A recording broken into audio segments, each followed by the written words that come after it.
బీసీలకు 42% రిజర్వేషన్లు కల్పించిన తర్వాతనే తాము స్థానిక సంస్థల ఎన్నికలకు వెళ్తామని ముఖ్యమంత్రి రేవంత్ రెడ్డి ప్రకటించారు. బీసీ డిక్లరేషన్లో కూడా ఇచ్చారు. చట్టపరంగా అది సాధ్యం కాదని అందరికీ తెలుసు. కానీ ఇప్పటికీ రాజకీయం చేస్తూనే ఉన్నారు. తాజాగా స్థానిక సంస్థల్లో బీసీలకు 42% రిజర్వేషన్లు కల్పించేందుకు కేబినెట్లో నిర్ణయం తీసుకున్నట్లుగా మంత్రులు ప్రకటించారు.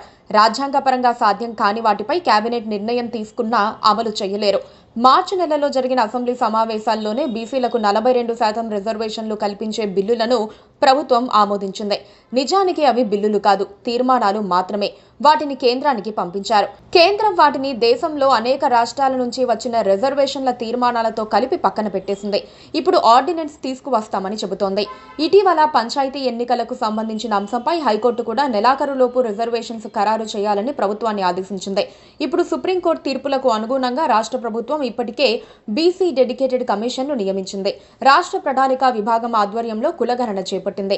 వీటి ఆధారంగానే అసెంబ్లీలో 42% రిజర్వేషన్ల బిల్లును ఆమోదం చేసుకుందని చెబుతున్నారు.